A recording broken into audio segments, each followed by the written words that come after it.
celebrating and showcasing extraordinary people who are doing incredible things to make our world a better place. This is Close Up Television. I'm your host, Jim Masters. Thanks so much for joining us. And on today's episode, we celebrate Toni Curtis. Toni Curtis is a seasoned and certified birth doula and childbirth educator and founder of BirthWise Doula Services. What's even more significant than her credentials is her history of accomplishments in this segment of maternal health care and her groundbreaking work in bridging the gap of racial and socioeconomic disparities in the maternal health care system. Toni has been a practicing birth worker for over 25 years, attending over 400 births, and she's known for providing extraordinary, memorable, and personalized care to every mother, baby, and family she's served. This is science. Evidence-based science rooted in physiological birth practice, she stresses, when talking about the way decisions are made and care is delivered. Toni further emphasizes this is a strategic partnership, a unique effort between mothers, parents, other children in the family, and the baby, a precious new life that should come into this world with the least amount of trauma and struggle as possible. Toni espouses a distinct point of view in that birth is a life process, not a medical process. While the process of birth may be medically observed, understanding the importance of evidence-based physiological birth practices, both modern and traditional, affords mothers the opportunity to achieve safe childbirth and limit unnecessary medical intervention. The viewpoint of modern medicine often focuses on the baby as the primary patient, whereas a doula, trained in physiological birth practices, advocates for an understanding of birth as a symbiotic relationship between mother and baby. Neither mother nor baby plays a larger role in the birth process, and the primary focus is delivering safe, healthy, and satisfying outcomes for both. To learn more about Toni Curtis's incredible expertise and her unique evidence-based physiological approach to delivering extraordinary maternal health support, she joins me in the Close Up Television studio for this exclusive interview. Toni, welcome to Close Up Television. It's an honor and a privilege and a pleasure to have you here. We did the radio shows, love the radio shows, really learned a lot about the work that you do and the passion that you have for it. Welcome. So good to see you in person. Thank you for having me. I'm excited, always. You know, when you did the radio show, you really had an opportunity to sort of spell out the uniqueness of the work. What first, before we start defining what the work is, what inspired you to want to do this kind of work? A lot of moving parts went into that. I suffered with infertility. I was misdiagnosed, and there was nothing that I wanted more than to have children. And I fell in love with being a support person because when I was younger, I certified as a peer educator. And so I used to help teen moms transition into becoming moms. And I loved it. And unfortunately, I also went through a period of time where we lost my brother. And there's nothing like that pain. And to be that close to it, I didn't want anyone else to experience that. He passed away when he was 6 months old. So all of these things created a passion for me to learn about childbirth and about infant care and what was the cause and why did this happen. And once you get, I fell in love with labor and delivery. Once I got in there, I love that place. I'm not gonna lie, I loved it. It's exciting, it's exhilarating to be there when a new human being is coming into this world. So all of those things came together. I got to see it when I was very young, when I guess other people probably would have been scared. Yeah, they'd run the other way. It's like, what? Yeah. It was interesting, I can say. You're running towards the fire. I did. I knew I didn't want to do it at that point. But I did definitely love being right there with them, holding hands and encouraging, and just the ups and downs of watching someone give birth. It's incredible, isn't it? Yeah, so all of that happened. So birth doula, you know, we mentioned that on the radio show. It might be a new word maybe for some folks that are watching, aren't familiar with it. Tell us what it is and how it all comes to be. So a birth doula in particular supports during the pregnancy and labor. And then we do some support work. I'm a full spectrum doula, which I specialize in maternal health support in all areas where maternal health is needed. whether you are having a baby, whether you just had a baby, whether you've lost a baby. Everything related to maternal health is something that I am a part of, whether it is nutrition, whether it is the exercise and the yoga practices we have, whether it is actually being there to support you when you have a baby. So, but doula basically means support. I'm a professional support person, so I come fully prepared and knowledgeable to help you navigate childbirth. Your experience is quite extensive in all of this, right? We're talking some like 25 years, over 400 births. That's right. And counting. And counting. Tell us about that. Wow. You know, I can't remember all. We did 100 last year across our doula group, which doulas don't usually take on more births than they can handle. So we're not like the hospital where we kind of just have an ongoing birth after birth after birth, right? We actually learn the families. They're not nebulous. We know all of their names. We know their family. We know their children. And so it is different in the fact that we are actually a part of the journey. And we are not, we're not going to come in and just walk away from you, right? Once you are given or assigned to your doula, that doula stays with you. And we're almost always reachable. It's very seldom that you can't reach me. Right. And so what we do is very different. We actually educate in order to facilitate safe birth, right? The actual evidence-based principles, the physiological principles that help you give birth, come out into postpartum, and actually be able to parent, right? There are some hard turns that you got to go through as a person, as a family, both mother and father. So what if somebody is used to the just traditional way of it all happening? There's the pregnancy, and then they go to the hospital, they have the birth, and then they go home with the baby. What is the uniqueness of bringing this scenario into, what are some of the benefits of the uniqueness of bringing this scenario into to complement that kind of experience? Well, first and foremost, usually if you go in and you don't know what you don't know. Yeah. So therefore, for a lot of people, they have zero clue as to what they're missing. So when we come alongside you, we teach you, well, this is how you take care of your body when you're pregnant, so that you're not having aches and pains, so that you know the difference between an ache and pain and actually when you need to be checked out medically. This is what you need to know about birth. This is birth anatomy. This is how you have a baby. This is how you successfully navigate pregnancy, right?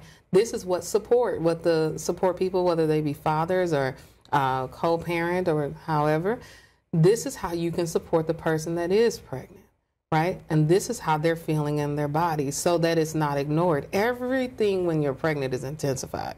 So we actually teach you, right? We actually teach you real evidence-based childbirth education. We actually teach you real nutrition that's going to affect whether or not you're nauseous, affect your mood, right? Your energy levels. Are you able to get up? We come alongside you, and then we help teach you so that when you go into the hospital, you know what to ask. Because a lot of times when you go to give birth, you're just being given information. You have no idea if this is the right information or if this is right for you. Right. Or why can't I have what I'm asking for? Is this...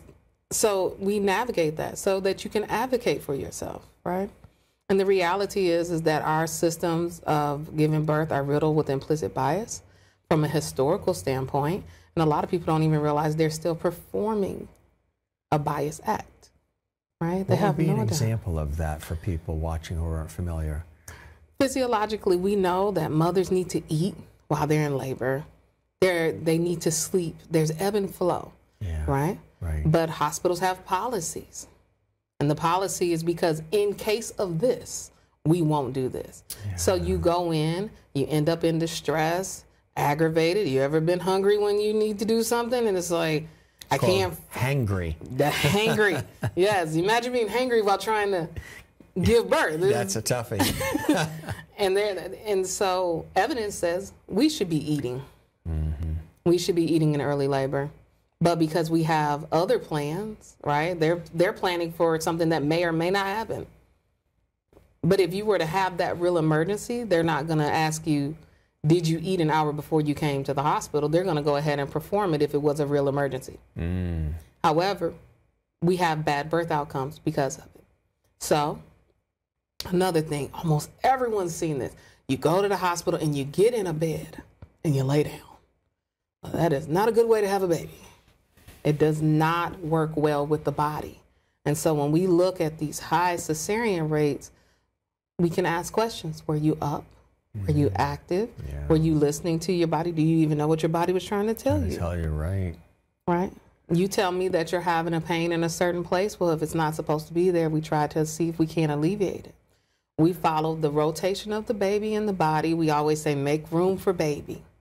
So there are movements in early labor to make room, but we don't practice them in our hospitals. We don't. We monitor in our hospitals, right? Yeah, right. So physiologically is an innate ability. Medical is monitors and measurements. See, a lot of people don't realize that, right? They just go in and they sort of just hand over all control, and there's no participation, really. Yeah.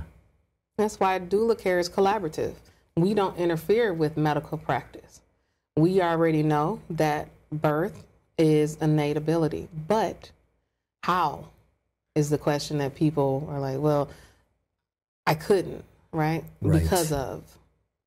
And so we deal with it. So for the folks that are watching, what would you say are some of the things that would differentiate you, some of what you're saying already does that, from the traditional doctor? Well, the doctor is handling your medical, right? They're monitoring your blood pressure, your heart rate. They are looking over you for medical complications, right? As far as a doctor's concerned, birth is a medical practice. As far as we're concerned, it is a natural bodily function. Right. So what we do is we actually come in and say, all right, let's look and see where baby is. Let's see what your contraction pattern looks like. Why are your contractions falling off? What is going on? We know there's a relationship to fear and whether or not a labor is going to progress. So before we try to do things like add Pitocin, which is a very common drug that's given to make contractions stronger or to bring contractions on, we actually see if we can't help you get baby moving when working with the contractions.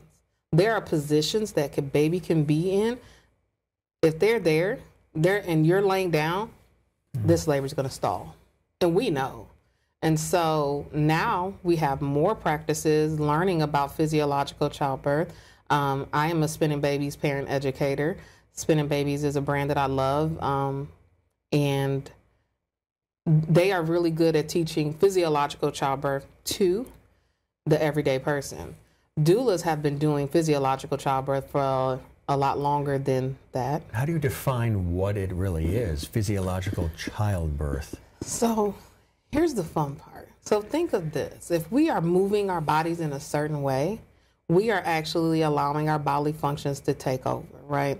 We don't question whether or not our heart is beating. We don't question, we know that we're breathing, our lungs are working, right? And in any other scenario, if there was something wrong with your breathing, you'd do something. Yeah. You'd stand up. If you were choking, you'd cough, right? The body has the same type of response to birth. We follow it. So if you're having pain or pressure in the wrong place, let's say you have all this pressure on the front of your pelvis. Well, that's not where you're supposed to feel it. We come in, we provide support, we may lift. Okay, well, you're having an issue right here. So we may get out heat packs, we may get out massagers. Let's see if we can't motivate the body and the baby to work together, right? Babies don't particularly like cold, but they can feel cold through your skin.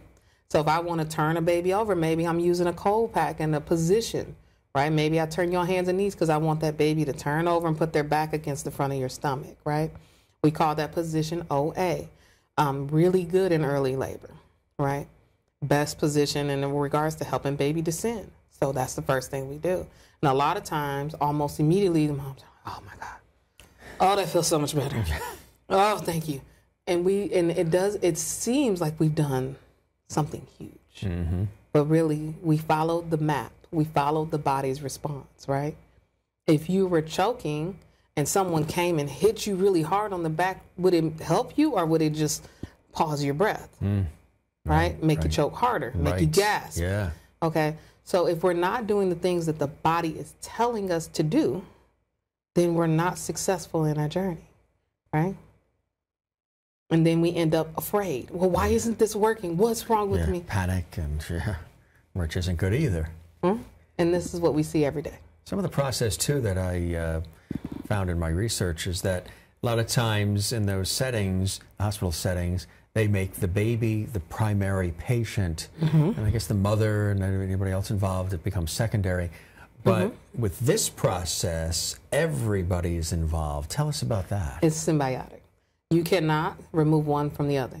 And even after a baby is born, we make sure those babies are immediately skin to skin because we know that it improves their birth outcome. Period. There is no if on that. We know that immediate skin to skin is how we get nice, happy, calm babies, right? It improves the overall birth outcome, blood pressure, heart rate, body temperature. We have warming lights above the beds, but they want to take the baby to a warming table because we're not respecting the process. Right. So when we look at it, baby, for example, the babies have to, everybody heard of dilation, has to open up. Well, a baby has to engage, go into the pelvis, and a face turn. You can't do that laying on your back. No. You can't do that not moving. You have to help yourself and your baby. Right. But if no one is telling you and you're just sitting there, how do you know? And they say, oh, well, maybe they might have a birthing ball, but that's only for maybe hospitals that are designated birth-friendly, baby-friendly, right? Baby-friendly isn't about birth. It's about breastfeeding. So everybody goes in thinking that this is a baby-friendly experience. They're talking about breastfeeding. They're talking about things that help with breastfeeding. It still had nothing to do with birth. That's amazing, huh? Do you think that, I know because you tackle this and you also tackle socioeconomic disparities too, which I think is really important and beautiful work that you do. Do you think sometimes, do you fear that sometimes decisions, wrong decisions are made under these conditions for the mothers and the children based on race as well? Does that come into play even still today? Absolutely. It does. I mean, the statistics are clear. Black women are 3 to 4 times more likely to die in childbirth than white women. When white women have about a 2 times higher rate than safe birth rates, but black women are 3 to 4 times, close to 4 times higher than that. And what is the reason for that? In case people don't know that are watching. Well, we have some very easy implicit bias that's right in front of us. So when you look at, let's say a mother had a C-section first. So we call those moms that want to come back, we call them VBACs, right? They want to have a vaginal delivery after a C-section, right? Well, when they measure whether or not you're likely to be able to do it, black is in there. You get a point on whether or not you should even try just by your race. And that's a tool. Yeah. Not every doctor is using it, but a lot of times it's there.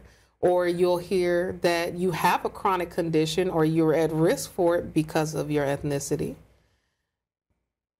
Unless you have it, why are we measuring it? Yeah, right. The indicator to possibly have it should not be the measurement on whether or not we help someone through it who doesn't have it. Going in, you find in rural areas, as I go around the country, where there are providers that actually immediately give black women aspirin. It's a blood thinner. But they don't have a chronic health condition. They're perfectly healthy. So it causes complications. Imagine if you're on a blood thinner and you hemorrhage and you never even needed that blood thinner. You didn't even need it to begin with. Hemorrhage is the #1 killer of black women, but cardiovascular is the #1 killer of women. And yet we still pass 3 to 4 times higher. So with birth, socioeconomic actually doesn't play a role. If you are a minority, you have a higher risk. Anyone who is BIPOC or black in general runs that risk. So how do you work with that, and how are you working with, you know, the socioeconomic disparities? What are some of the things you're able to do through your work? I believe in reach one, teach one. We educate. Very important, yeah. Evidence-based care. Ask your doctor why. I want to, and we don't, this is not anything to make any physician feel bad. We should be comfortable answering questions. I have to answer questions when they ask me. So you should be okay with your patients being well-informed and them coming to you and asking you, okay, I want to understand this. Okay, I understand. So we give them the information pertaining to their condition, and we let them ask. Right. But in the meantime, we take care of them. We make sure they're well nourished. We make sure that they understand how to eat for their condition, right? We make sure that they are doing yoga and other physical activities to help keep their stress levels down. And we give them the support of, hey, if you're having a bad day or you just have a question, maybe you want me to go to the doctor with you, we go. And that's what a doula does. Mm. We make sure that you are being listened to. Which is a beautiful thing, because a lot of times people don't feel that they are. Even if you just go because you have an ache and pain, you're visiting a professional in the medical world sometimes, because they, you know, they're under this, got to get it, you know, in and out quick, next, you know, check them out of the hospital, next person. There's that whole mentality of keep things flowing and moving.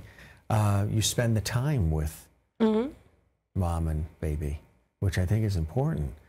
What's the benefit of that? So we have better birth outcomes. Doulas have lower C-section rates, higher vaginal delivery rates, less report of trauma after birth. You find that 1 in 3 women are reporting trauma. When you have a doula, it's highly unlikely that you are reporting that you just experienced trauma in your birth. More likely to have a satisfying birth. Most people don't realize that it's not about pain.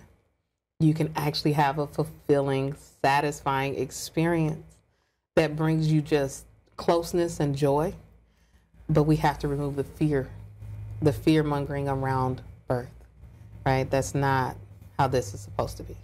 Those are crucial moments too. They say like the first moments of the baby being born, and then there's 33, you know, sort of months after where the baby has to bond, the skin touch, the kangaroo care, you know, not carrying the baby in one of those sort of bassinet pocketbook things, but really right here, and bonding is essential. And because we've gone away from that, you're seeing a lot of, there's anger management issues, ADHD, and OCD, and a lot of different things that are happening, diabetes, a lot of things that are happening with kids because of the lack of that those immediate weeks, months of care, right?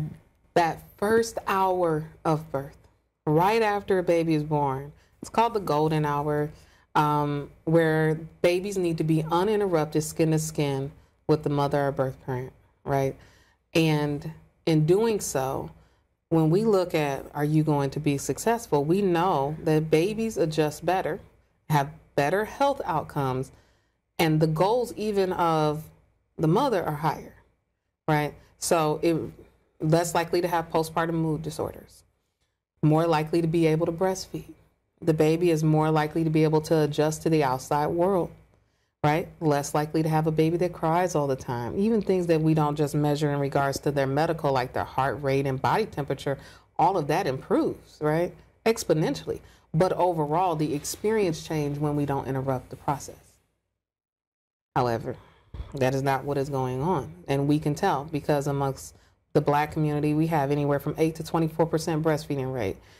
Lack of breastfeeding is related to chronic health conditions like obesity and type 2 diabetes, high blood pressure, right?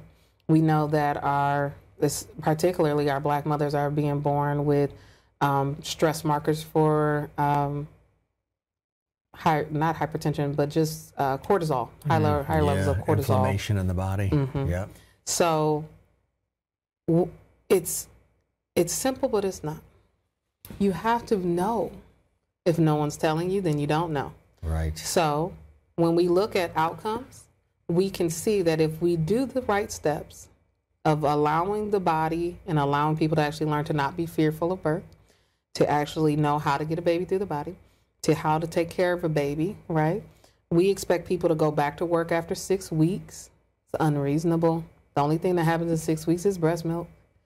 In the first month, you have to, if you're breastfeeding, you have to nurse your baby 8 to 12 times a day for almost 2 months. We don't get to 6 to 8 till close to 2 months. So you're exhausted. Your mental faculties are not there yet. And so we are creating an unrealistic environment to have children. And we see the outcomes because we see the postpartum mood disorders. We see the trauma. We see the lack of bonding. We're seeing, when we look at what happened with COVID, no one was allowed to go to the hospital. And all these studies are coming out about motor skill delays in the children. So it's there. It's prevalent. It's apparent. And then, of course, we went to a period where we went away from breastfeeding, right? And everything was the formula, the bottle. And that has an effect as well, right? Absolutely. So if you are giving, and to be fair, we don't want to shame anyone who's bottle feeding. There are reasons why that you may have chosen to use formula. But the truth is breast milk is better, right? Breast milk is better for babies. Even the World Health Organization recommends human milk for babies. Now, if you can't get that, then formula is the next best thing, right? We need to feed our babies. So we never want anyone to feel bad about feeding your baby. But there are better health outcomes for breastfed babies. And we're not reaching them because they don't have the support or the right information. I get calls and they're like, I don't have milk. And it's like, is it that you don't have milk or are you completely stressed out? You haven't slept.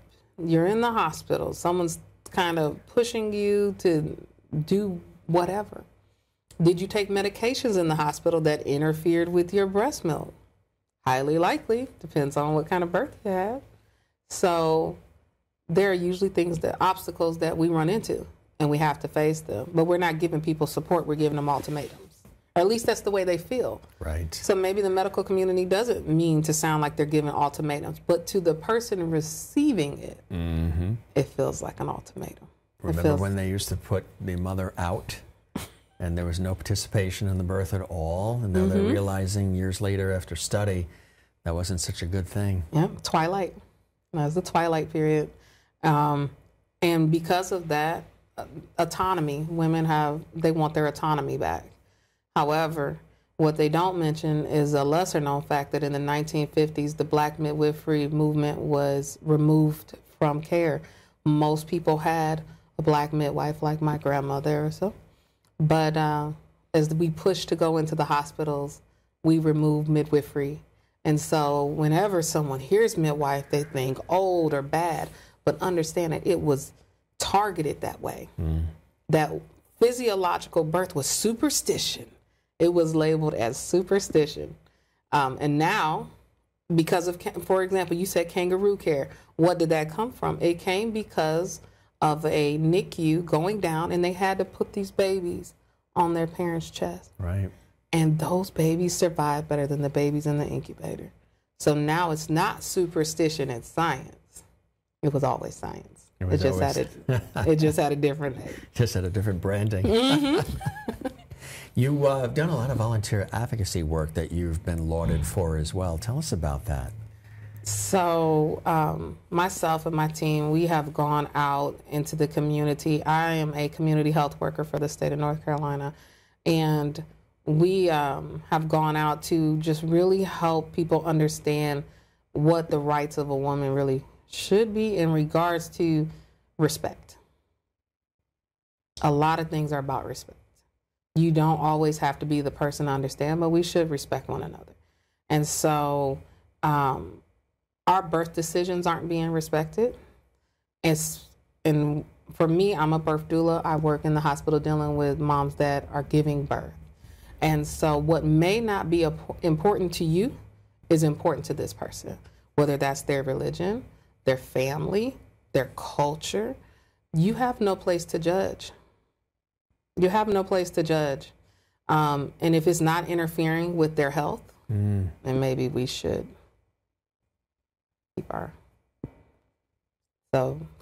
opinions to ourselves. To ourselves, right, exactly. And so one of the things is that we've gone out into the community to advocate for systems of care. It's particularly with birth work, bringing more doulas to the community. In our minority communities, doulas are less well known. And a lot of people don't even know what a doula is. Never met one, never seen one. And they don't understand, well, if I have a doctor, why do I need a doula? The doctor is going to be there to help monitor and support. We work collaboratively, but we're trying to make sure you understand how to do this thing well. And then cater it to you. Cater it to you. Mm-hmm. How long does the patient relationship generally last? Well, I will say for me, mine go on for a lifetime. I have clients that their children have children. Yeah. And I've been there for generational.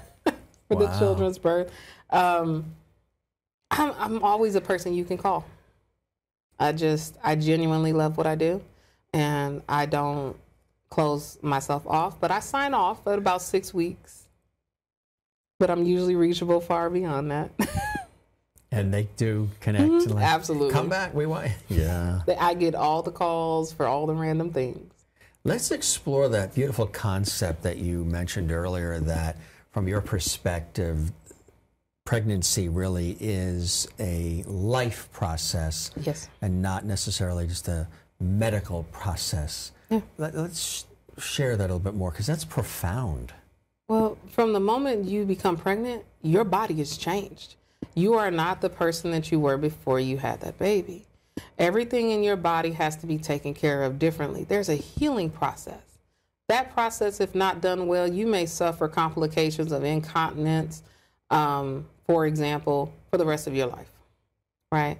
Or you may feel a disconnect from your body, depending on how your birth was handled. And when we look at people that have Alzheimer's and dementia, one of the last memories to go is the birth of their children. It is with you forever. And it changes you, both physically, emotionally, and mentally, right? So we want to make sure that we understand that the pregnancy is the mark of a change. We raise those children. We're with them for usually all of our lives, right? So it changes us. That was the beginning of something new. You know, when you really think about it, the work that you're doing is life-changing in so many different ways. It's giving mother and child a really beautiful head start, isn't it? Mm-hmm. It is. Tell us about some of the ways that you feel it does that. Well, you know, it's interesting because last night we had mom's group, and all of our moms kind of got together just to talk about their experiences. And we had a new mom to our group. And one of our moms her baby had a tongue tie. And that's kind of somewhat rare. And so she said, wait, I was diagnosed with a tongue tie, and I didn't know why I couldn't breastfeed and why it hurt so bad. She never heard about it. No one ever mentioned what it might be like to have a baby with a tongue tie or what that meant. Or we have moms that have had such bad experiences with their previous births, and they go in afraid and they come out redeemed, right? Really victorious. I think of a couple of my clients that my one favorite, she's one of my favorites for sure, because she high-fived me. And it's a little odd to be giving birth and then someone just reaches up and high-five you. It's like... Well done. Bravo. I appreciate that. You really... We did it. We should be high-fiving you. You had the baby. That's right. You look at... Nobody passing any cigars anymore. Nope, just high fives. Just high fives. So when you go in and you're informed and you feel empowered and you feel like the decisions you made were yours, yeah, you come out on the other side better. You're okay with the experience, even if it's not the way that you planned. There's been times when I've had to look my mom in the eye and say, you know what, we got to go to the OR. Yeah. It's not a good feeling. Right. But I need you to listen to me. Right. We're going.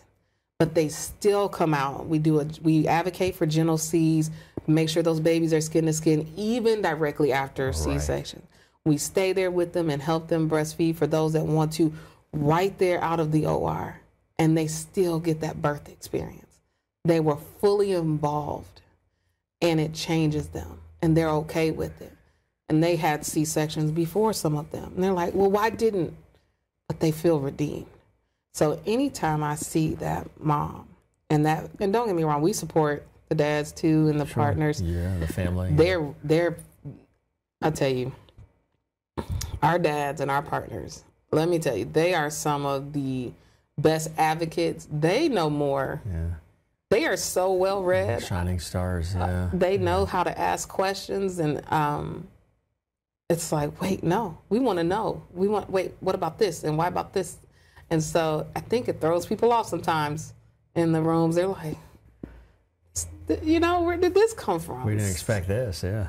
But the family goes home. I always tell everyone the family goes home. Yeah. So what our job is to make them comfortable, happy, and give them the satisfying experience so that they can take care of the baby, right?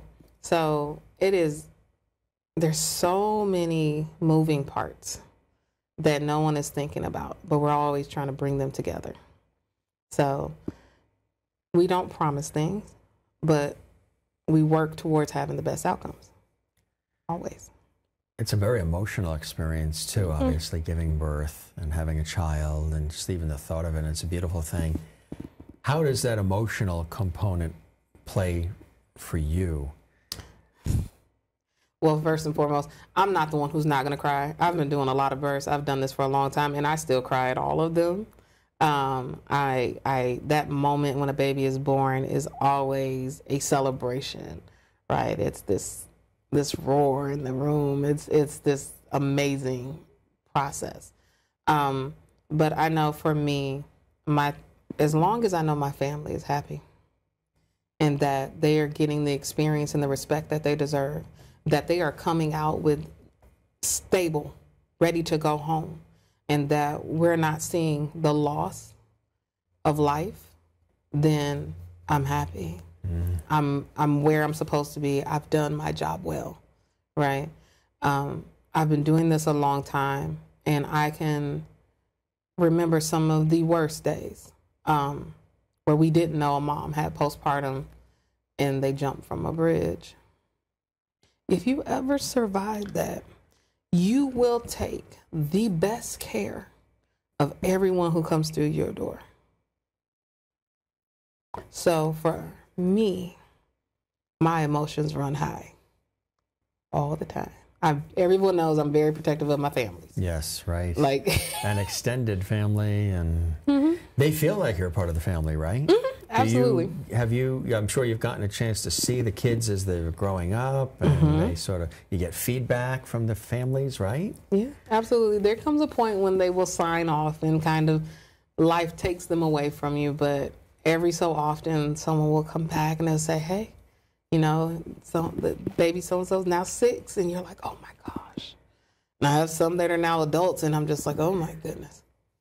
How have you mentioned loss and traumatic experiences, and there isn't any of us on this planet, this big blue marble, that doesn't have loss and traumatic experiences, sudden ones that are long-term, whatever it may be. How has this also shaped this work and this experience for you, Toni? It made me a constant student. I am constantly learning. I am constantly educating myself because I don't want to be behind the 8 ball. I want to make sure that when my families are being spoken to and spoken with, that they understand. I always ask them when someone is talking to them if they understand. A lot of times they're no longer paying attention. They're somewhere else. And this could be not even in labor. This could just be an appointment. Why? Because I need to know that you understand what's going on and that everything is contextualized to you, because the outcomes are great. Losing a loved one and trying to walk on the other side is one of the hardest journeys for anyone to take. And so we're in a delicate situation. It is very real that loss of life can happen in birth.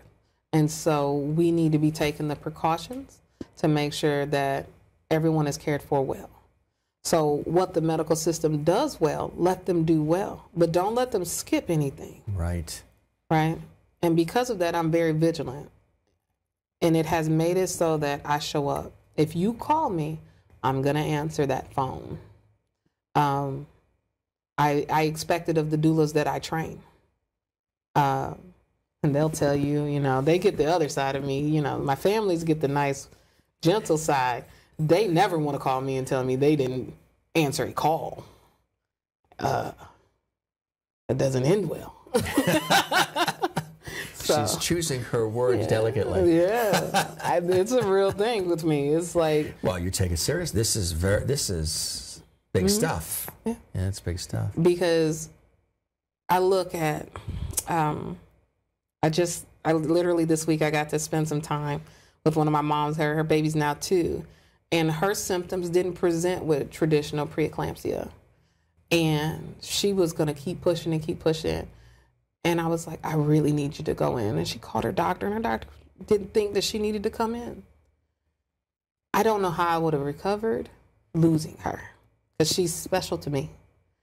But when we got to the hospital, they were like, oh my God, this is where we are. Now it's an emergency. We need to get you delivered. We went from, go if you want to, right, to it's an emergency. Yeah. So I answer. It has shaped my practice, and we teach. So when you come to my practice, and I tell everyone this, if you want me to just hold your hand, I'm not the doula for you. Right. We're going to class. You're going to learn childbirth education. And we do small group because I want you to actually use the information. This is practical application, so that when you leave, you know how to ask questions. Right. So we make powerful advocates for yourself. Do you also, in that regard, do you also coach them or help them with lifestyle? If you Absolutely. see that they're doing things, smoking, drinking, whatever they're doing, staying up late, eating wrong foods, that can be very detrimental to them and to the child. Absolutely. Do you work with them on that? Absolutely. We go in, we do home visits. We make sure that you know how to take care of the baby, how to take care of yourself, set realistic expectations. We do everything that we can to make the environment safe and that they understand what's safe and reasonable. We provide them with additional support groups so that they have what I call co-moms. They can call their co-mom. Maybe they didn't remember, or maybe for some reason one of the doulas isn't available, which is like highly unlikely, but they can call their co-mom. They have a system of people that they can trust. Someone who's going through the experience with you, a doula that's supporting you, their medical providers, the pediatrician, like we connect it all. We connect the dots. And if there's something wrong, if you've ever heard a birth story about me, the end always says that she will come to your house. So don't ignore me, because I'm going to come see you. So we take that kind of accountability with them.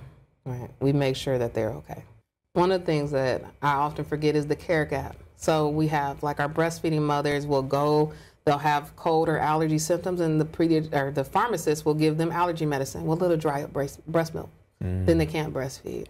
Or they go to the pediatrician and they fill out the form about how they're feeling, but the pediatrician actually doesn't do anything with that information, but tell them to go to their doctor. So we have a huge gap in care. We think all of these touch points are going to circle back and take care of us, and they don't. And a lot of times that's where your doula shines, is they make sure that all of those care points are taken care of. That's fantastic. I mean, that's really a beautiful thing.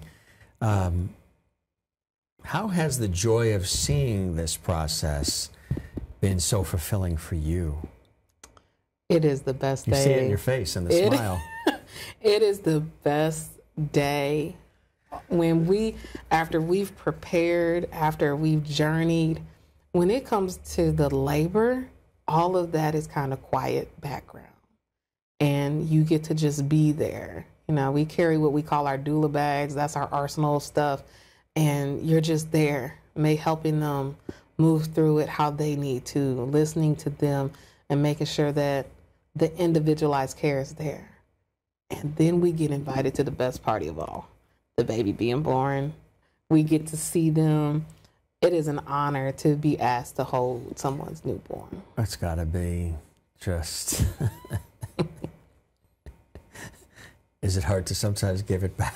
No.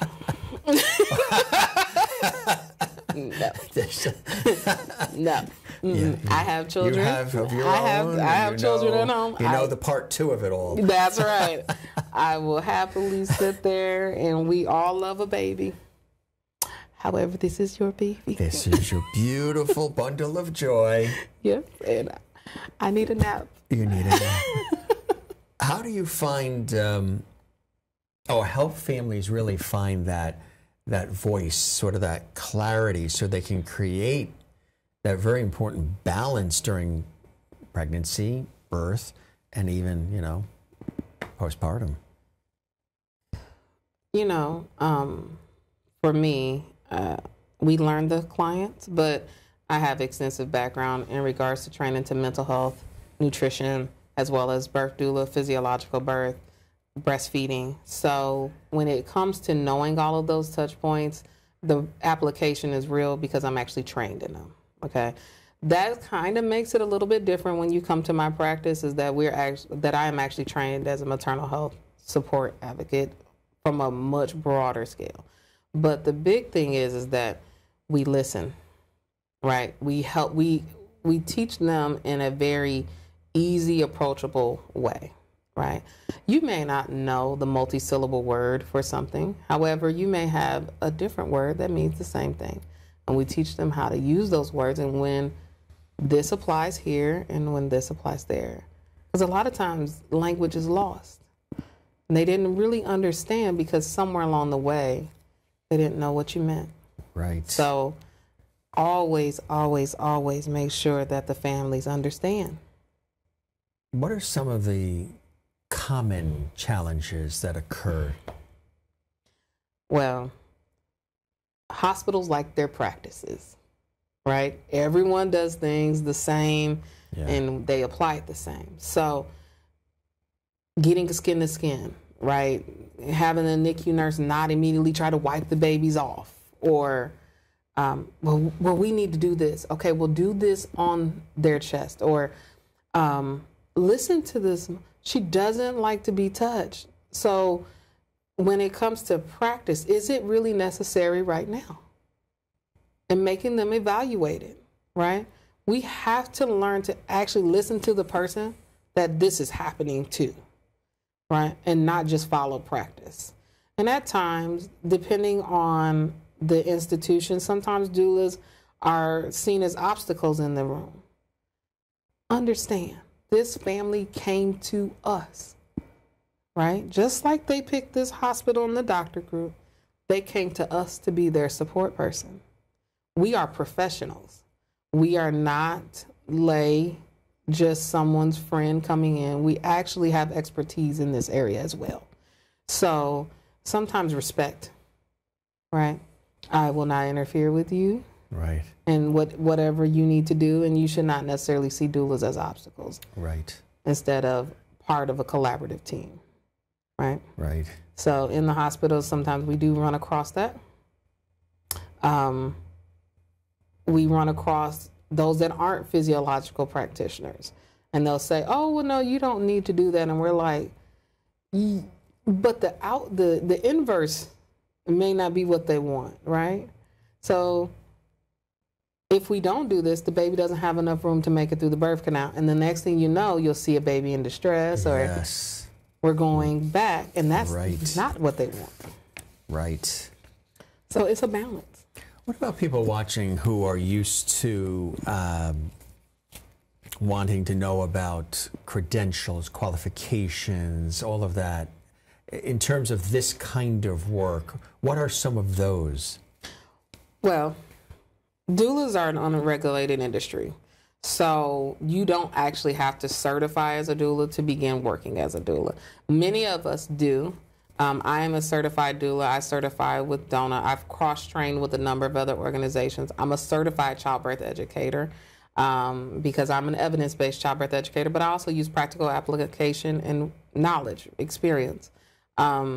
So there are a number of institutions. All of our institutions post or have databases available for you to verify certification, right?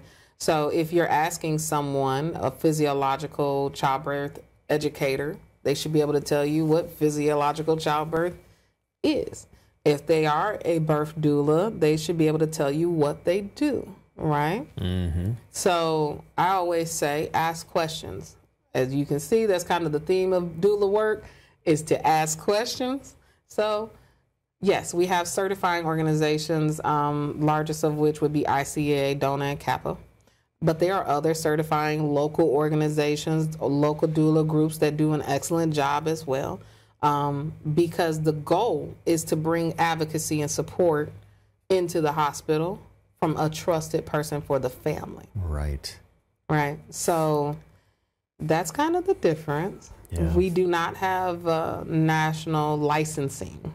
We have our certification groups, and then we go on from there, right? Would you like there to be national? Or do you like it as it is now? It's more personalized, individualized now? Autonomy is important. Right.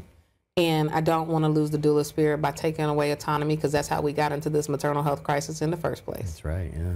So as long as you're honoring the work of my grandmothers and my great-grandmothers and the lineage that is in my family, that of midwifery and that of safe childbirth and satisfying childbirth and transformative childbirth, then we're headed in the right direction. If we can learn to work collaboratively, then we're headed in the right direction. But as long as we are not willing to accept that there is something really wrong in our practices, our doctors don't have time. Right. Our nurses don't have time. Oh, yeah. And what it takes to actually support a person through labor, you can't leave. I never leave the bedside. I'm right there with them from beginning to end of that labor. Sometimes they discharge quickly too. And that as well. Yeah. And so loss of life usually happens once you go home. I told you we had a cousin's son that was sent home, and he really wasn't, he wasn't breathing great and had a little sniffle or whatever was going on, and he was sent home. And passed away of SIDS in 2 weeks, because the hospital, and they felt that the hospital discharged mother and child, or especially child, too quickly. Mm-hmm. And so now we have another person that I just met who's telling me that they've experienced that loss as well. It keeps happening. So if nothing else, we have to learn that there's something really wrong with the way we're doing it. And there's room for change and improvement. And if we stop fighting each other so much and realize that one does not interfere with the other, instead it improves the overall experience and the birth outcomes. Right. We might just actually be able to change minds. And hearts. And hearts. That we actually can do this. What would you say to somebody watching who's maybe this is something that they're learning about for the very first time? They never even heard the word doula. This is a learning process that's happening during this conversation. And they're like, oh my God, this is exactly what I've needed, hoped for. I like the medical aspect that I'm used to. However, I really need this in my life, but I don't feel I can afford it. Or how does that all work? Because that's always the elephant in the room sometimes with affordability of things. How does that work? It is an uphill battle, because the reality is that still the majority of insurance companies do not cover us. And it's not because we are not improving birth. We're just now exploring having doulas covered by insurance. And so a lot of times there are payment plans available from the doulas that you are going to probably have to approach. Many of us accept FSA, HSA accounts, but you're right, insurance does not often cover us. We're getting there. Getting there. Now that we have identified it as a maternal health crisis and we're moving towards, okay, we need to do something, we're getting there. But it is something that you have to plan for. And what I'll say to that is, if it is important to you, you plan for it. You find ways. There's options available to make it easy for them to have it happen. Absolutely. And vote. There are a number of things that you can be voting on right now to maybe help make that available to you. So take some time to look up and see what you could be voting for to maybe make these roles available to you, because as far as a doula is concerned, we want to provide for anyone who wants one. However, realistically, there is a cost involved. Sure. And so we have to make it fair. And I really, really, really hope that people understand that it's a necessity. You wouldn't forego your doctor. You should not forego your professional support either. It's really amazing because we use that analogy sometimes, even when, as far as people taking care of themselves, that we'll neglect that. But when we hear a little tick in the engine of our car, we bring that car right in. You know what I mean? We service other things in our life. The plumbing's leaking, you get the plumber over and fix that. This is something that is really beautiful, what you're doing. I know people really like relatability. They like to know about stories that they can sort of plug into. I know there's one or two examples, case studies, testimonials that you want to share. Of course, not the name, but maybe an example of the work in action and application. There are so many stories I would love to share. One that comes to mind right away is I had a mom who, her mother lost her son, and she was with. So I brought the mom in because she wanted to be a support to her daughter, but she's afraid. She had lost a baby. And so going into L&D was terrifying for her. So I made a plan. And we made sure that mom was comfortable and aware. We made sure that my client was happy and the labor was going well. And we had a strategy that we implemented, and the birth was beautiful. And mom was just amazed. And she was like, where was this for me? And we have to understand that we have to consider the people in the room. I think of one of my, I love her. She was such a fighter throughout her labor. She really is one of those people, and I'm thinking, this is another client. She doesn't like to be bothered. And so as much as I try to explain to people, please, please, please, this mom really does not want to be bothered. It stalled her labor. It's one of those really long ones. We were in there for 36 hours. But we got there. But we had to go at her pace. Right.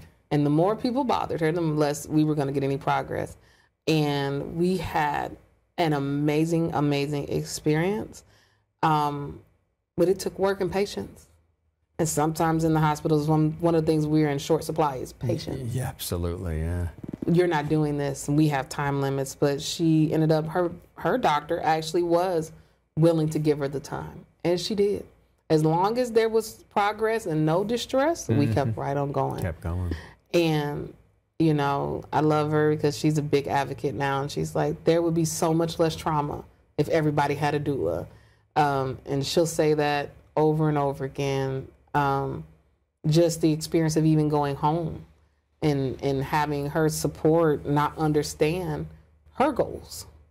And then we had to come in and help everybody. Yes. In the home. Right. So I have experienced moms being confronted on the table, for not following the rules, if you will, not because they did anything, just because they asked questions. And they're like, well, is this accurate? And as soon as you ask too many questions, they had to watch people change that they thought they could trust. Right. But at the same time, I want to say we've had just easy. Recently I had one of the best physiological births ever. The hospital just let the mom labor. It was, as peaceful, and I've been doing this a long time and given hospitals, birth centers, and home births are very different. And to see that in the hospital was amazing. Yeah. And like, they didn't make her do anything. Yeah. So we're getting there. I was going to say, is it evolving? Are they becoming, is the traditional medical world embracing it, saying, okay, this really does have positive benefits. This is wonderful in correlation for, it doesn't take away from what we do, but yet it can enhance it. Are they coming around a little bit here and there? In ways. There are a number of studies being conducted right now from the military all the way through some state universities, state projects that are really measuring doula care and is it effective so that it can be implemented. However, I think a lot of times in the medical institutions, as long as we don't interfere with what they are doing, they have no problem with us. They only have problems when the advocacy part comes in, where those parents are pushing back and they want answers before they make decisions. I think that's about the only time I see that, doulas become contentious. I've only had a few instances. I've had a charge nurse who didn't read the new hospital policy come in screaming at me. And as I'm trying to speak to her, just like I'm speaking to you, she's unwilling to listen. But I have to take into consideration the person I'm there to care for. Right. And so hard decisions sometimes have to be made. Unfortunately, a lot of our doulas have to have thick skin. Our doulas don't make it a lot of times past 2 years because it is hard. It's hard for us to watch bad calls. Yeah. It's hard for us to watch things happen to our clients, and we're fighting. And so the stress of being in that environment makes them leave. And these are amazing doulas. Yeah. And they leave. So we have some uphill battles. But I think if people actually come and start learning about what a doula really does, right, and how to actually identify real physiological evidence-based, and when we say evidence-based, understand, evidence does not mean that they're doing it in the hospital. Right. A lot of people assume that because you're a medical provider that you're keeping up with the latest evidence. No, a lot of times it's practice. Right. They've been doing this for 30 years in this way, and they have not changed. Habitual, right?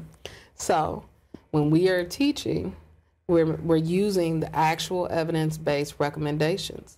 And so when people ask, you have to answer to it. Other than that, we really just get to be a joy and a support.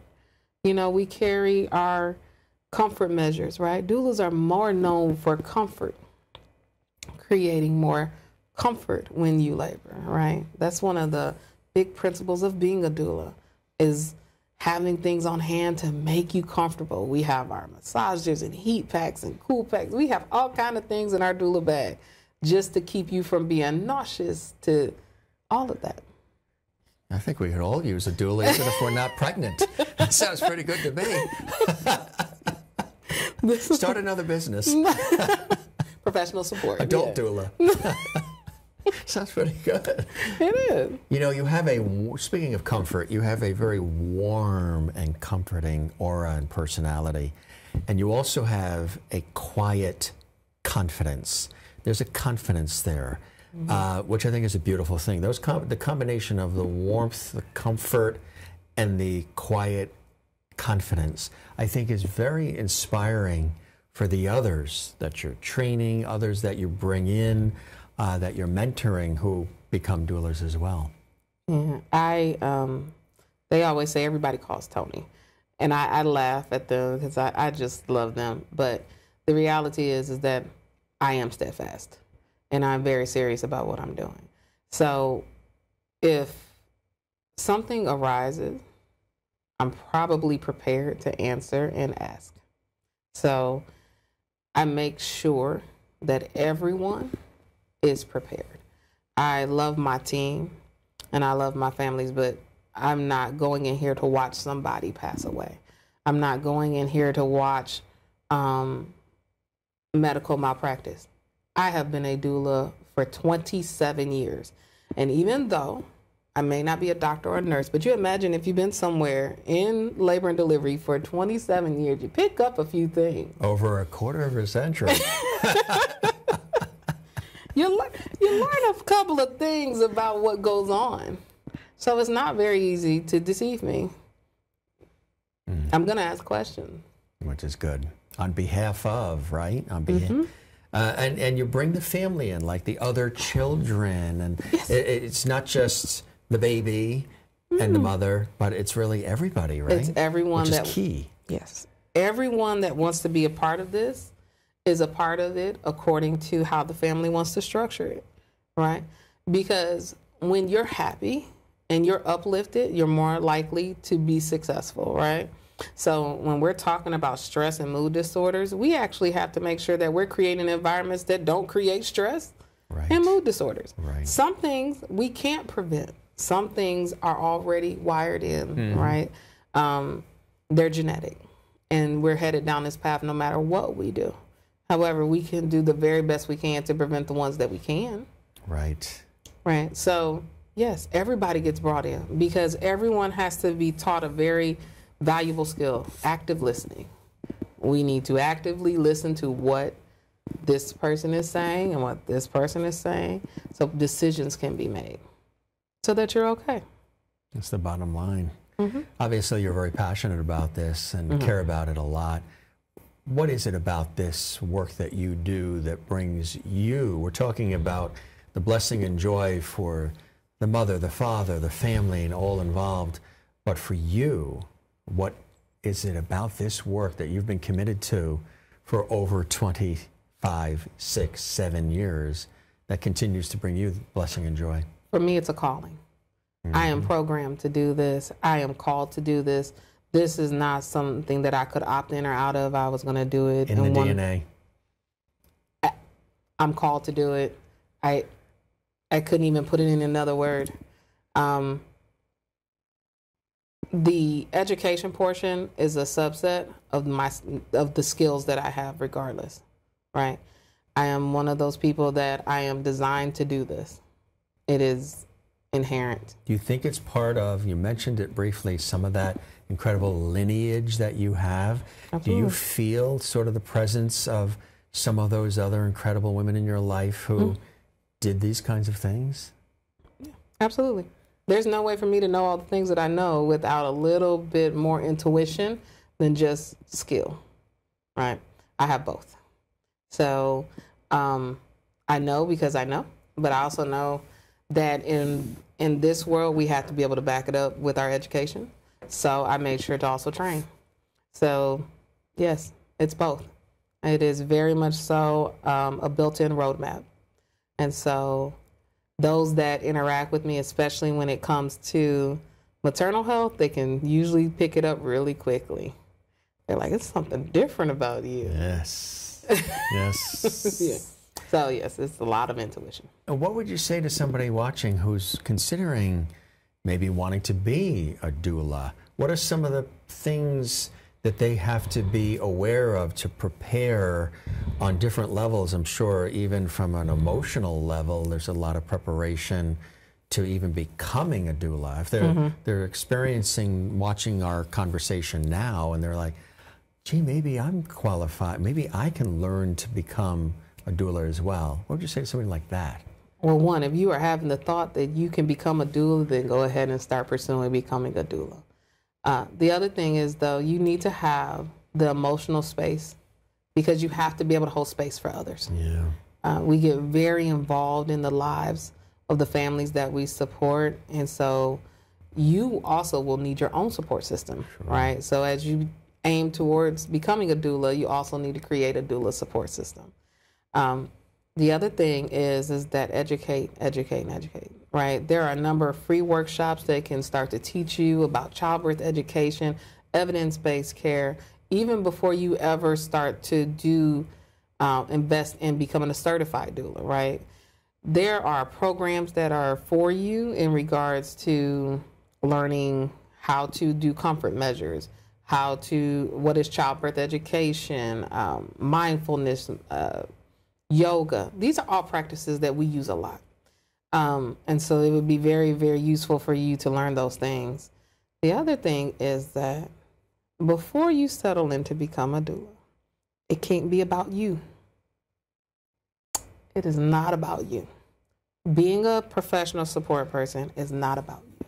So if you are pursuing becoming a doula, but you're making it about yourself, then maybe you need to revisit it. Different, yeah. Mm-hmm.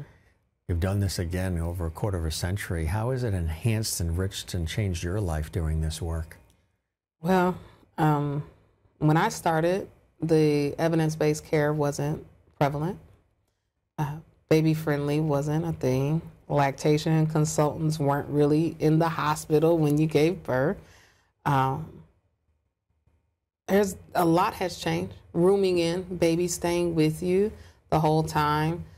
That was becoming a thing, but you often still shared a room with another mom. I know somebody's like, I know there are people like, you shared a room after you had a baby? Yeah, no, there'd be two of you. There'd be two in there, right? Exactly. Yeah, you'd have a baby and there'd be a whole other person in the room with you when you went over to postpartum. So that has all changed and for the better. I've got to see the progression, but I've also had to experience and see the pain of what we didn't know. Right. To do this long, I've got to see the mistakes. And there are things that in my earlier, I wish I had known. They could have benefited so much more. So I believe in the education portion, right? You have to educate yourself. Every single thing, and I don't mean Google it or watch or just watch. Yeah. We like TikToks, right? And Instagram, and WebMD, and all these other things that are out there. Right. I mean, actually go through and start working towards educating yourself. There, Birthing Justice is a great book. There's Ina May. Everybody loves Ina May Gaskin. She's like the pioneer. Penny Simpkin, who started Don't International. Then you have Kappa, you have ICA, you have so many avenues now that didn't exist when I started. Yeah. When I started, I was taught by nurses. The nurses kept seeing me come in to the teen clinic with the moms, and they were like, well, maybe she keeps showing up with everyone, and they started to teach me. However, they didn't teach me evidence. They taught me what they knew. What they knew, you're right. And so from that, I grew. And my grandmother, sometimes I would hear her say certain things to me, like, you're doing that wrong. So, and I can even remember for my first birth, I was at home. I was at my grandmother's house. And I didn't even realize that my friend was in labor. My grandma said, you guys have to go. She's about to have a baby. We're like, oh, now? No. Oh, that's right, you're pregnant, you know. We were teenagers. Yeah, we didn't know. It's like, oh, it's Super Bowl Sunday. Should we go today? We go right now. So, yeah, it was my grandmother who sent us out of the house because, you know, we were laboring at home. But my grandma didn't want the baby born at her house. So just the experience. I just vacuumed the rugs. It was just, you know, things that, in retrospect.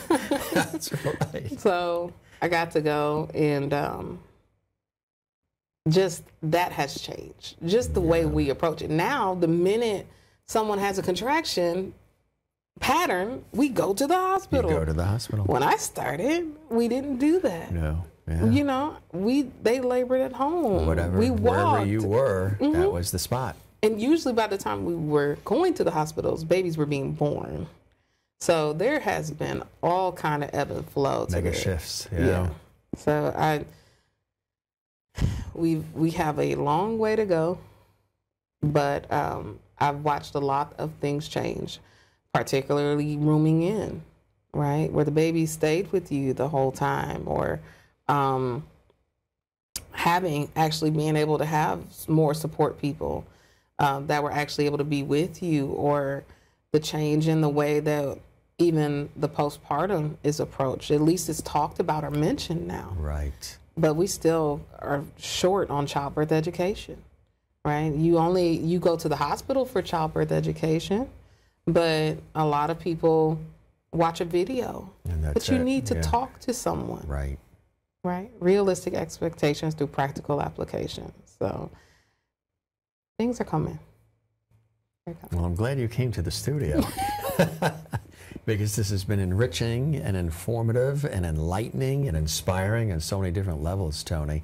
It's beautiful and extraordinary work that you do. And I'm glad you had an opportunity and took some time to come to the actual TV studio to sit down and have a really good conversation and not only explain more about the work that you do that you're so passionate about and what it is to be a doula and some of the incredible things that happen as a result, but also your authenticity and your true sense of humanity shines through this work. And like you said, that this is work that you have to do. It's in your DNA, it's in your lineage, it's in your bloodstream, it's a reflection of the essence of who Toni is. So we commend you, kudos for wanting to do work that really is, you know, giving a head start to the child and also providing comfort to the mom and to the family through the process. It's really a delight to have you here. Well, thank you for having me, and I hope more people want to learn about what we do. What would you say to somebody watching who is thinking about having a doula, and now they've learned about what the work is of a doula and how it can really benefit? What would you say to somebody who's maybe still on the fence about it? Do a consultation with a doula. Usually our consultations are free. So if you are interested in having a doula, the best thing you'll ever do is sit down and talk to one. So do a consultation. You never know. You may get swayed over to our side if you just come and have a little conversation. What are some of the resources you have available too? Of course, the website, things of that nature. Yes, you can find me at birthwisedoulas.com. We also have a YouTube channel, Facebook, BirthWise Doulas, Instagram. So we are anywhere on the internet you want to find us. You are plugged in. She is plugged in. Yep. Toni, this was a blessing and a pleasure. I hope you enjoyed the time with me as much as I have with you. I did. Thank you for having me. Continued success and continued blessings and joy in your life. Thank you so much. I appreciate it. My pleasure. If you'd like to learn more about Toni Curtis and BirthWise Doula Services, visit this website, birthwisedoulas.com. For Close-Up Television and Radio, I'm Jim Masters. Thanks for joining us, and we'll see you again next time.